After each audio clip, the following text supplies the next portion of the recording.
Long time no chat, friendly listeners. How you doing? There's lots of little things going on in pinball, but we're in one of those moments, and I remember saying it before. It's one of those calm before the storm moments. I think that's where we sit right now here as I sit down to finally record episode 196 of Coast to Coast Pinball. Let's go.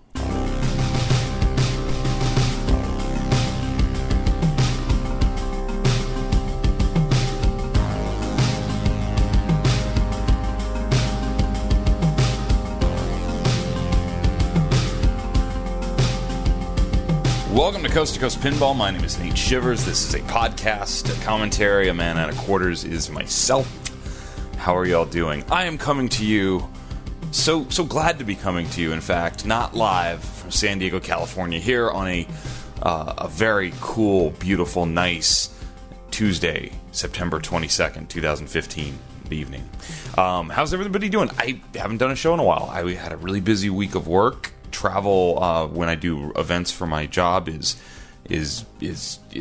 fast paced, and I don't sleep a lot, and I don't get to do things I want to do. I was in Burlington, Vermont. I was trying to hook up with some good pinball people in Burlington, and I didn't get to do it. Just things, happen. I didn't get to play a lot of pinball on that road trip. It was sort of just work, what you got to do to pay the bills, right?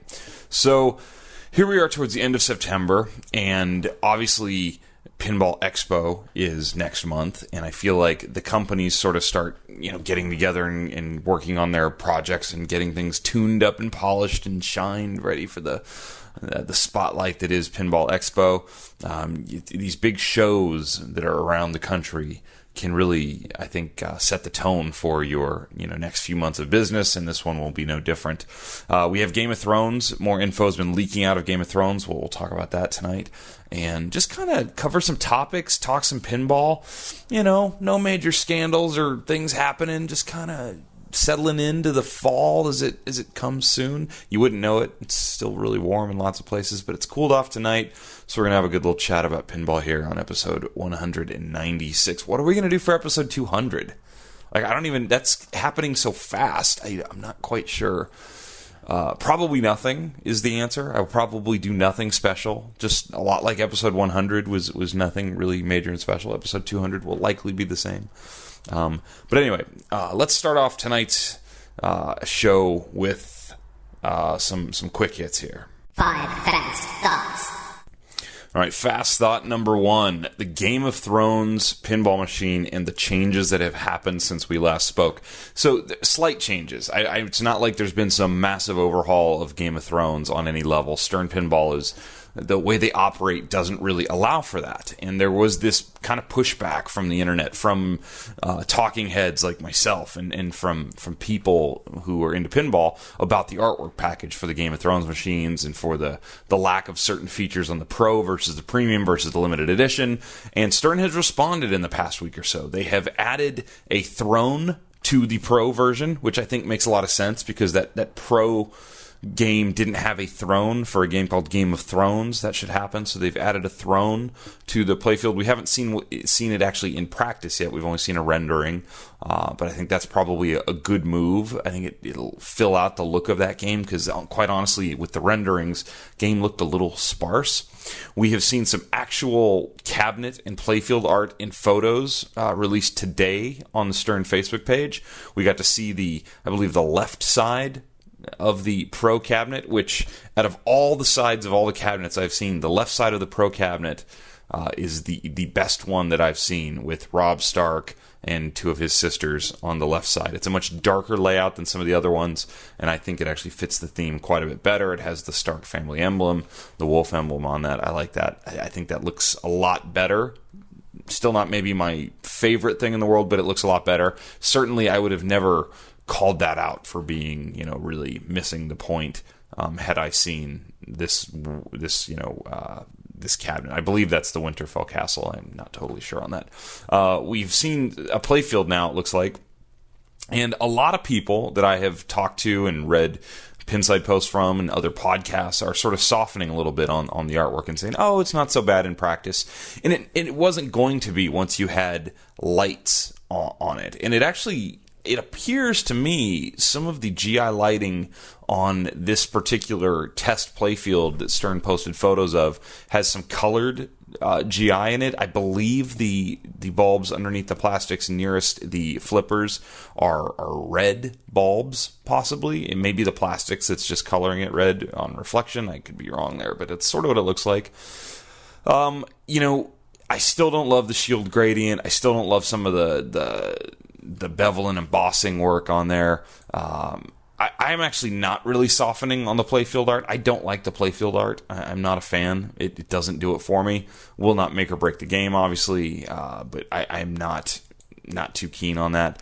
But what's more interesting to me, because I think we'd already kind of knew what this game was going to look like playfield-wise, was the first look at the Dragon toy on the Pro. And the Dragon is mounted up on top of the Pyramid, which is from the desert area, which name I cannot tell you from the shows. I get all the places and people eventually confused, but it's where the Mother of Dragons has set up shop over the past few seasons. And so you have this little tiny pyramid of this big cool dragon. And if the playfield artwork and presentation to me was a D- presentation as far as pitching and first shot goes, the Dragon toy to me is an A-, maybe just a straight A. It looks awesome. It's a great looking toy. It's mounted on some sort of gimmick machinery that looks like it will move the dragon up and down, sort of a la Star Trek's big ship in the back that kind of moves down. It kind of seems to be what that will happen here. Looks like the wings will move up and down, and as well as the dragon body head will go down towards the playfield, which looks pretty cool. So it gives us some more insight into how this game's actually going to look. I think there's too many colors. I think that's really my takeaway right now, seeing an actual printed playfield, is there's too much yellowish, beige colors in the middle. That silver shield with the yellow colors, just too light colored. And then in the back, you've got a lane of green, a lane of blue, a lane of red, or some top lanes of red, at least, where the plastics are red. I don't know. I'm not really feeling all the colors of this playfield, but we're starting to see that this is going to be a very much a classic fan layout game, with the battering ram toy sort of middle left, with the dragon toy to the battering ram toy is middle right, the dragon toy is middle left. And I'm very excited to play the game. I'm certainly not sitting here saying I don't think this game looks good. I'm just saying I don't care for the art package, if you will. So there's a fast thought for you. Fast thought number 2, Dutch Pinball sent out a new update today on the Big Lebowski pinball production. And their quote at the top from the movie is, strikes and gutters, ups and downs. Sort of so how are you guys doing? What's going on at Dutch Pinball? And Dutch Pinball has been, very good at reacting. Just when you start seeing this little bit of a kind of, uneasiness in the legions, the Dutch Pinball legions, the Big Lebowski supporters. You see people on the internet start saying, come on, we haven't heard. Takes them a few days, they get an update together, and then they show us something. And today we got photos of production and parts and playfields, and it's really promising looking. We got to see the box they plan on shipping in, the test shipment box. We saw the Achiever Edition molded metal plaque, which will have the number on it. They're late. They're admitting they're late, and they're not going to hit their planned on and kind of announced early ship date. They're going to miss that, and I don't think it matters. It's not that I'm saying that I need to give them an excuse or anything. I just don't think it matters when the game looks as good as it does. The production facility seems to be coming right along. It plays great. I mean, I've played it. It played a lot of fun. The rules will make or break this ultimately for the long run of the game. I think those that have played Bride of Pinbot 2.0 have a lot of hope for the rule set. I think that'll be good. But getting to see Big Lebowski's, on production lines. I hate to call it lines, it's not exactly a line, but in a production facility getting put together, and there's lots of parts that go into a pinball machine, so there's organization happening here. They are going to miss their ship dates. I don't think it matters. This game is going to be very exciting when it comes out. So there's an update from Dutch Pinball out there. So there you go. Fast thought number 3. There's a thread going on Pinside right now, a couple of them, I think. Kevin Kulik of Skitby Pinball was photographed and seen buying arcade and crane games at an auction in the Carolinas this past week. And I guess my only thought is that's a really, not gutsy move, but just sort of a, I don't know, someone that's in that situation, there's a couple ways you can play that spot, and he's choosing to play the ignore, and then go out and buy machines inside the same industry. I'm kind of surprised at that. I would say is my thought on that is I'm a little surprised. Seems a little I don't know, a little thick-skulled to me. It's like, just don't care. I'm gonna go out and keep doing it. Like I don't know. If you have money to spend, I would be refunding money of people that you owe money to, myself. But fast thought number 4, correction. I have a correction from an episode or two ago. Eden Stam, who set the Guinness Book of World Records new record for longest running pinball marathon, it was not set at the old record. He did not just get to the old record of 28 hours and quit. He actually played till 40 hours. 40 hours. So I stand corrected. I had multiple emails there. And fast thought number 5, congratulations to friend of the show, Zach Sharp, on his recent nuptials. Congratulations, Zach Sharp, joining the ranks of us with a much better half joined to our lives now. So congratulations on the marriage to Zach, and I will hope to see him at Expo. So there's 5 fast thoughts for episode 196. Forum static. All right, sort of some forum static and just kind of general talk of what's going on in the world. Stern Pinball has announced an official partnership with Farsight Studios, makers of the Pinball Arcade, obviously. And this had been rumored, and I think it was misreported that it was actually a partnership with Zen Pinball around the time the Game of Thrones was announced. I think I may have misreported that here. Apologies.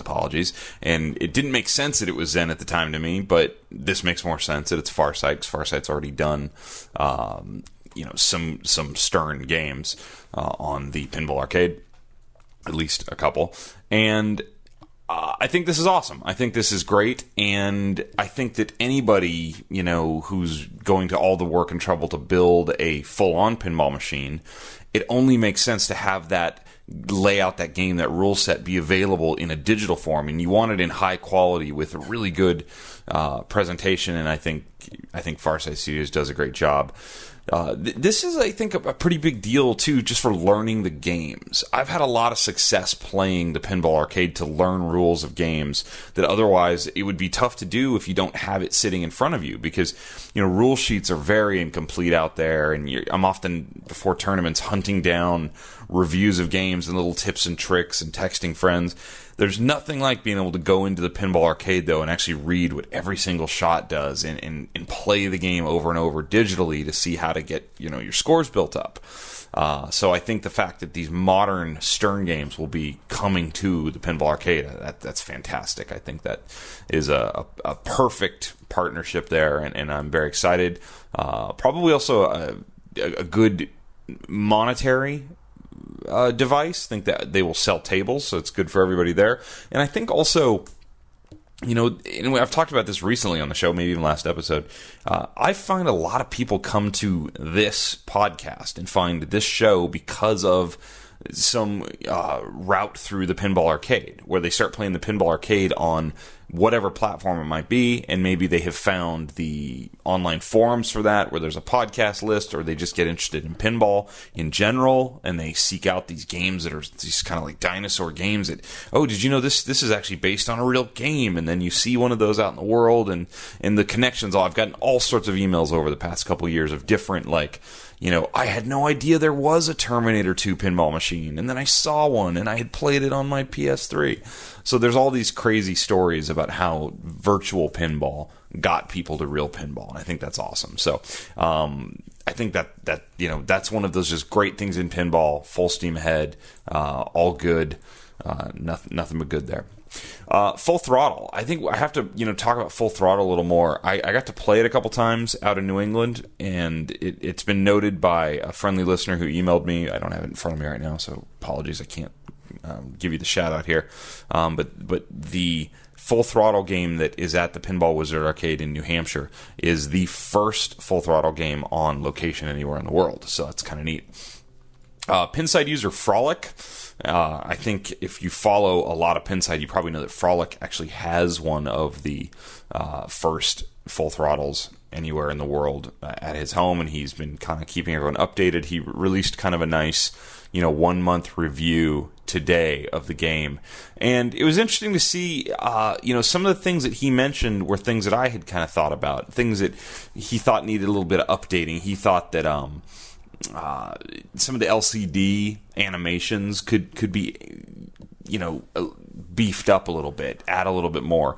I like the feel that Highway Pinball has on Full Throttle with their sort of almost like South Park-esque, and I mean South Park-esque in the way it's not like a full animation, it's not like a three-dimensional rendering, it's more of like, cut out stop motion looking animation of the screen. And I actually think that's kind of cool.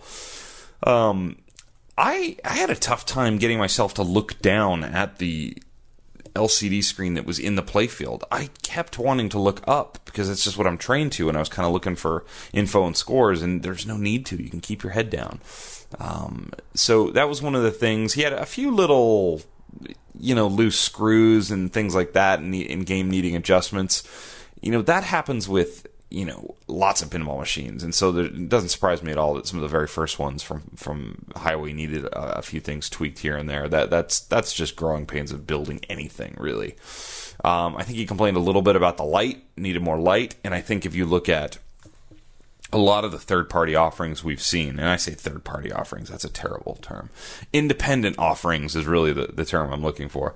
The non-Stern pinball and non-classic Bally Williams games that you've seen in the last few years, whether it's America's Most Haunted or Wizard of Oz, and now you're hearing this about Full Throttle, the whole getting the game bright enough thing seems to be sort of tricky, and I don't know why that is. I don't know if companies don't test them in the full dark, if they just don't have that experience to think to do that.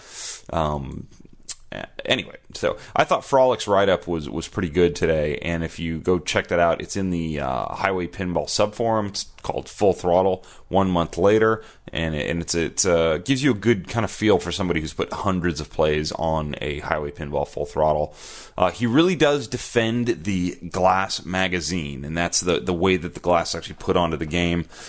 You don't have to slide it out the front of the game, and I have been, one of my real, I wouldn't say critical problems with Full Throttle. Just one of the things I've noted is that I don't love the way the silver bevel around the glass around the playfield looks, because it's much thicker than normal.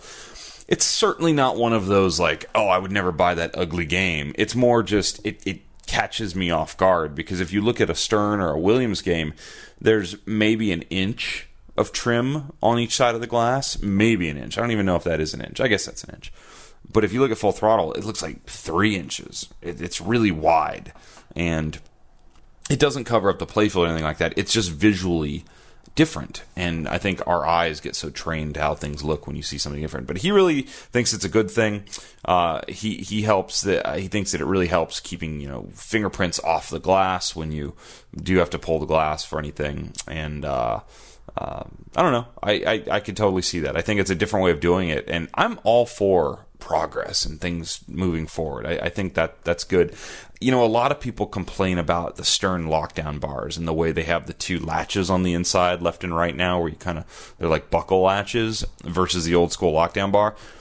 Like, that kind of thing just doesn't bother me. Like, I don't care. I have games in this room that have both styles, and they both hold the lock bar down. And actually, I kind of hate old, loose, flappy lock bars that don't seat right. That drives me insane. Whereas the buckle style bars, I don't think are going to have that problem. So I know there's Bally Williams snobs who are out there cringing and want to tell me how dumb I am. But that's okay. So I just thought that was an interesting thread there, and some good food for thought on Highway Pinball.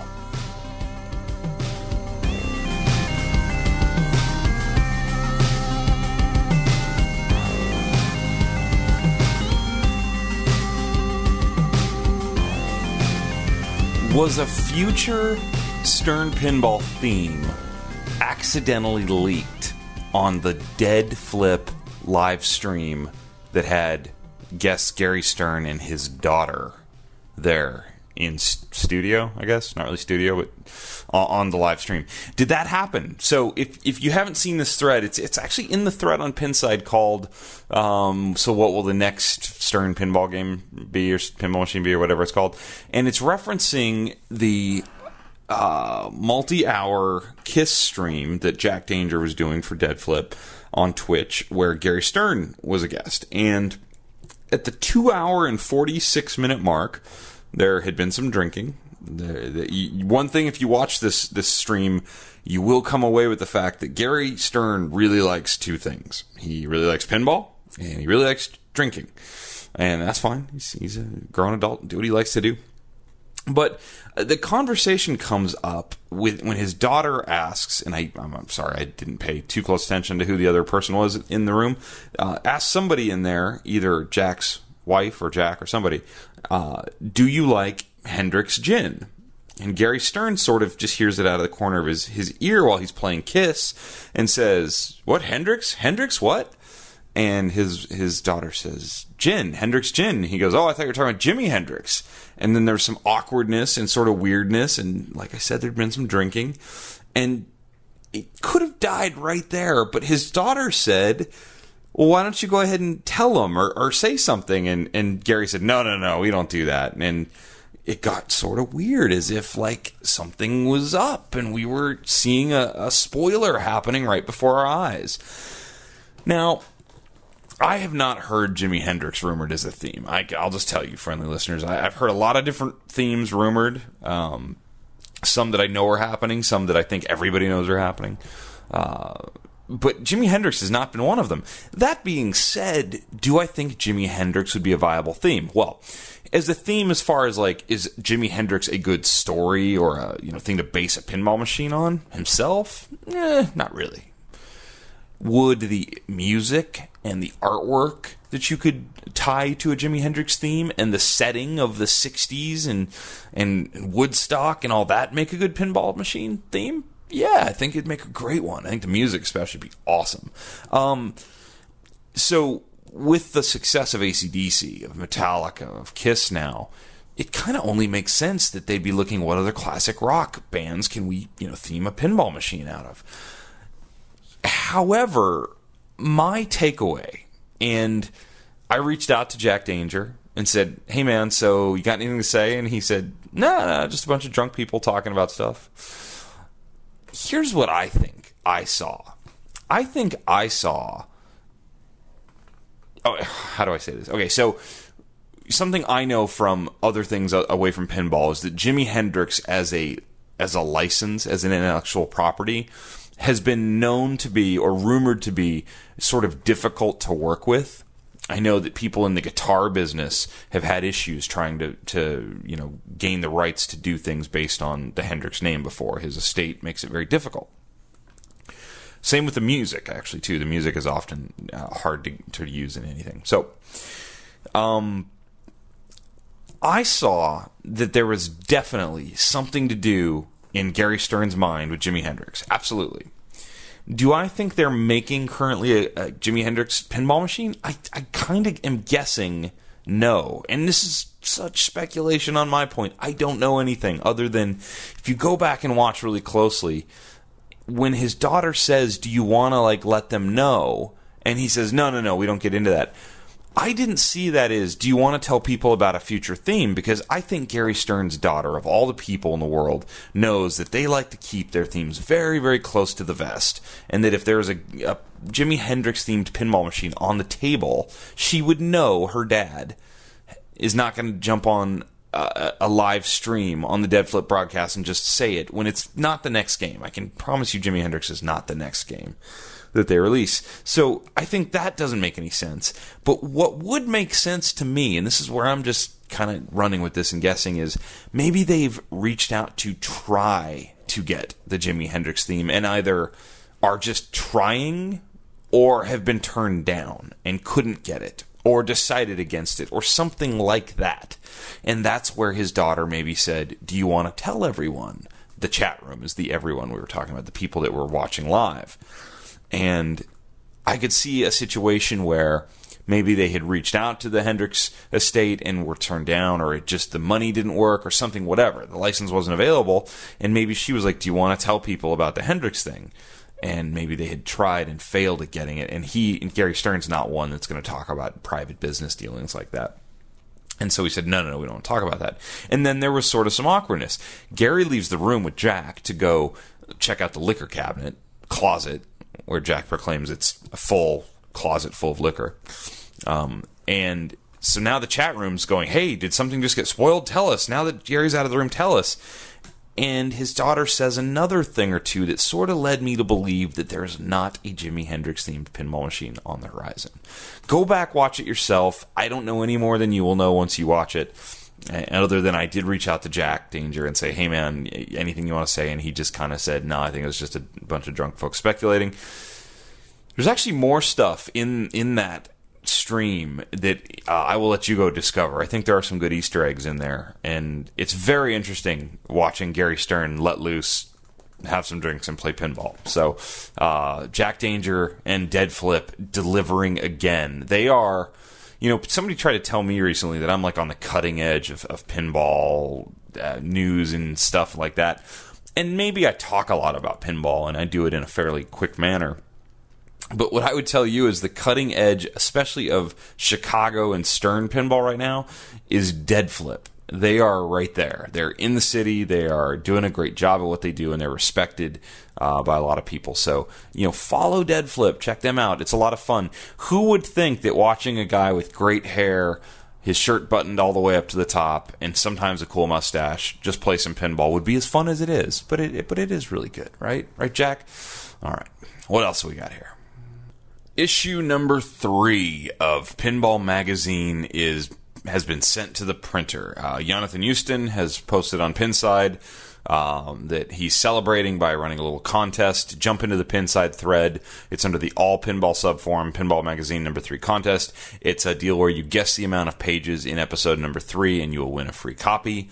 The cover story is Kiss Pinball, everything about Kiss Pinball, and then a feature on Bally's heyday. He has interviews with Jim Patla and Tom Neiman and Kevin O'Connor, all from Bally, Jody Dankberg and John Borg from Stern, and then quite a few other little stories are in there, and it looks like good stuff. So if you haven't read Pinball Magazine number 1, number 2, it's some of the best in-depth reporting on our awesome hobby that there is. So I'll be looking forward to seeing that, and you have a chance to win a free copy of episode number 3 by jumping in there and guessing how many pages will be in Pinball Magazine number 3. Like I said, this is sort of the lead up to Pinball Expo, so I love this time of year because the industry starts really getting their gears going. A couple weeks ago, I was fortunate enough to be asked to be the first interview on the new season of Papa TV Live, and you can check out the Papa TV Live show on their Twitch channel, which you go to twitch.tv. It's Papa TV Pinball. If you just search Papa TV Live Twitch, you'll find that for you in the Googles, if you would. So John Replicol, who hosts Papa TV Live, asked me if I wanted to record an interview that he would then play during the Papa TV Live show. He asked me to choose a game. I chose Party Zone, because why wouldn't I choose Party Zone? I thought it would be an interesting game for them to showcase. It's one you don't see get a lot of love out there. It's a game I used to own. Roy Wills played on the show, and it was cool watching him play. Zach Sharp was the other guest. He chose Cyclops, of course, and it was interesting hearing him talk about Cyclops. So Papa TV Live is back. It's great. I love it. It airs again tomorrow night, or as most of you are hearing this, tonight, or somewhere back in time if you're hearing this in the future. Wednesday, September 23rd, there will be another episode, but you can always check them by going back and finding their past streams on Twitch. However, also yesterday, Papa, I guess, posted what may be the greatest pinball tutorial, maybe not greatest, the most epic, the most spread out, the most coast to coast, if you will, pinball tutorial of all the times where Bone Cairns does his pinball tutorials, and they're doing a bunch more this fall. And they did Roadshow, a game that I'm not, super down with. I like Pat Lawler just like anybody else, but I've never loved the theme, so I've always kind of shied away. But recently I've played some Roadshow, had some fun, and then I watched the 34-minute Papa tutorial on Roadshow with Bone Cairns, and it's awesome. You learn a lot. He really breaks down a game that I think is fairly complex, with a lot of stuff going on that you just might not know about. These tutorials are invaluable. What's cool about this tutorial, and why I say it's one of the biggest and the most epic, etc., is he starts in the Papa facility. I think the first half or so takes place like they all do in the Papa facility, and then the scene shifts to the Grand Canyon because they're on the Roadshow, and then it shifts to Colorado because they're on the Roadshow, and then it shifts to this beautiful scenic spot where they have a Roadshow pinball machine. I don't mean just the venue shifts to some arcade in these places. They take the machine and put it outside at the Grand Canyon, outside in Colorado, and then outside in San Francisco, and in the background you can see the Golden Gate Bridge. Pretty cool. Pretty cool. It was hard for me to pay attention to what Bowen was saying at first because I was just sort of laughing and taking in the fact that they had all these like little, brick levelers under the game trying to get the game level and all these weird spots. And it's just odd to see Pinball Machine outside to begin with. But very cool. Very, very smart. Very funny. I liked it a lot. And if you want to learn about Roadshow, you need to go watch this video.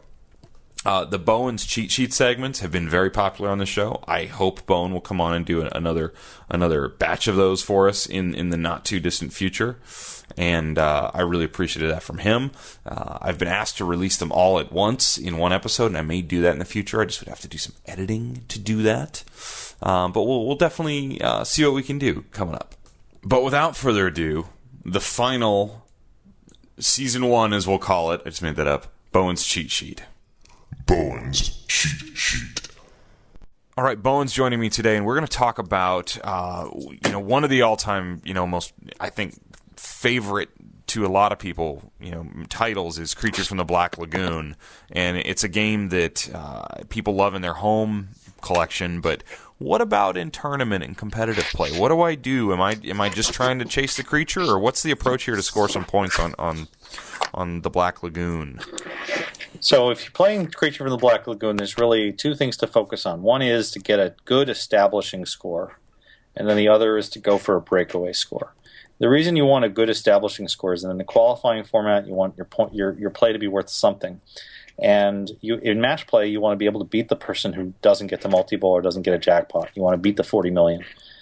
So to get an establishing score, there are 3 different tasks on the game that I think are valuable for doing so. One is the move your car. And anything you can get on the move your car is gravy, but if you can get a full move your car and get 80 million, it's pretty sweet. You've definitely got an establishing score right there. The second task that is possible for getting establishing score is to shoot the M shot on the right-hand side and get unlimited millions, which is a left ramp shooting round. If you can get unlimited millions, you should just focus on that immediately because it is huge. 3, 6, 9, 12, blah, blah, blah. I've seen Andy Rosa get up to 30 on that mode, wow. Which is 165 million from just that mode. Wow. And so if you can get to unlimited millions, you're going to get a decent score just from that. The third thing you can use to get a decent score is the right ramp, which a lot of players don't focus on at all, but I find it to be really valuable. 4 right ramps lights a hurry up at the center saucer for snack attack, the 20 million, and sometimes just that 20 million is enough to beat somebody. 4 more right ramps lights a video mode, and that's another 30, 40 million just from that. So you've got 60 million for making 8 shots. And if you think about the efficiency of per shot, 8 shots for 60 million, that's about the same as completing an entire move your car, and you don't have nearly the kind of time pressure and make it now pressure that you have on move your car. So the right ramp is very effective at building your way up to say, I want to be in the range of 60 to 100 million points guaranteed. I never want to have a game worse than that on Creature. When you're trying to catch a big score, let's say Keith Elwin goes ahead of you and puts up some obscene number. That would never happen. Oh, that would never. It always happen. Yeah, exactly.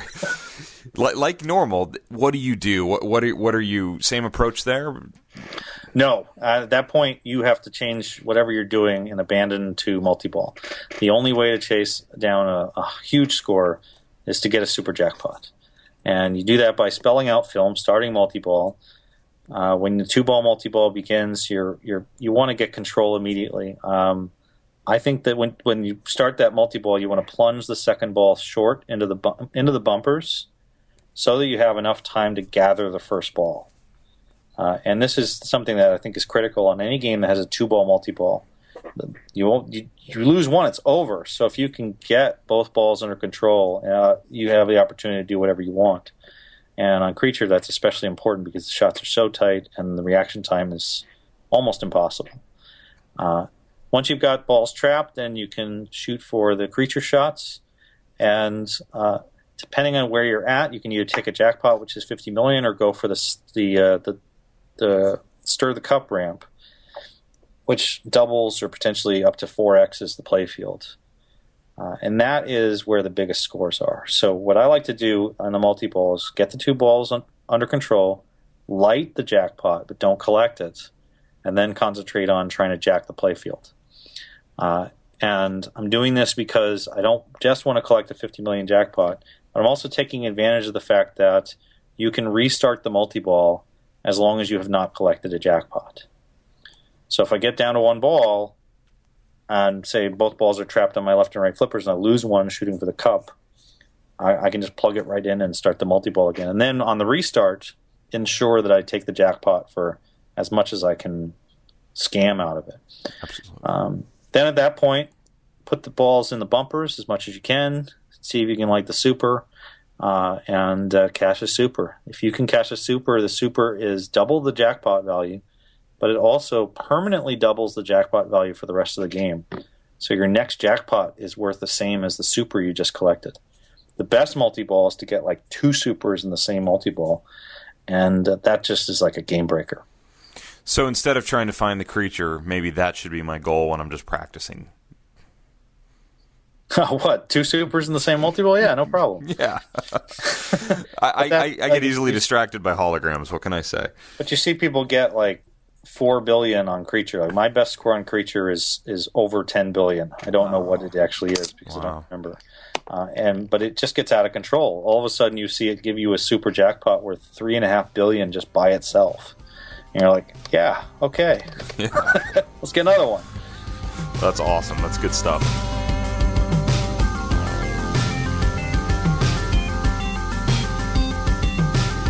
Again, I cannot thank Bowen Cairns enough for taking his time out to record those short segments with me. I think a lot of that stuff is really useful pinball knowledge for the specific games, and there's a lot of stuff that can apply to other games that you can hear, and the way that you look at a game and how it scores sometimes can translate to other games. So hopefully we'll get to do it again. That is the last one I have in the can, so we're out. I think I even played one twice at some point.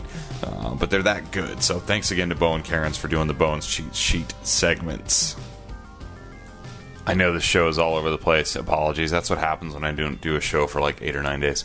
Okay, so one other thing I want to chat about. There was a lot of talk, well, there's some talk, about New York, the casino in Las Vegas, adding a great row of Stern pinball machines. And it does look really nice. Really nice row. AC/DC, Metallica, Iron Man, Walking Dead, Mustang, Star Trek. All the new Sterns are in there. Also, in that thread, and sent to me by a friend of the show, Joe Zenkis, was a link to a YouTube page of a digital pinball machine that's like a slot machine, like a gambling machine called Vegas 24/7.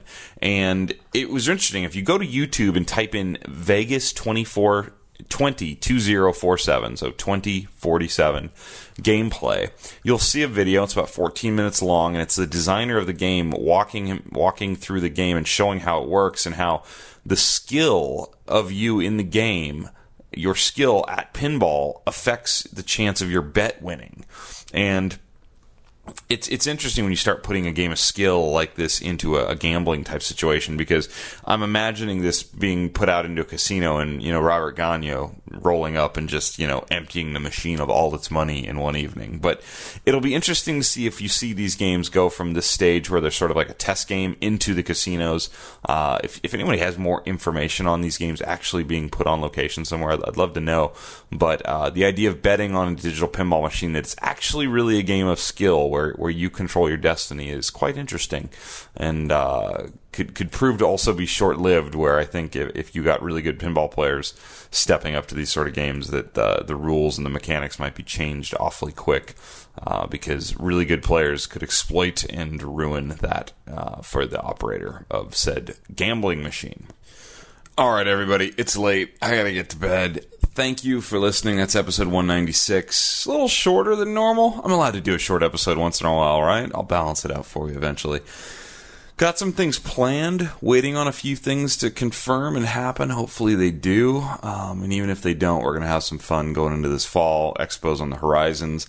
The Twin Galaxies event in Banning, California at the Museum of Pinball is happening in like 9 days, I think. So if you're in Southern California, or if you're in, Phoenix or something like that, and you want to play over 500 pinball machines, not this weekend, but the following weekend, check out arcadeexpo.com, and you can search for Twin Galaxies event. There's going to be a ton of music and different video game events. There's some pinball tournaments. It's out in Banning, California, out in the Inland Empire, out in the desert, as they say.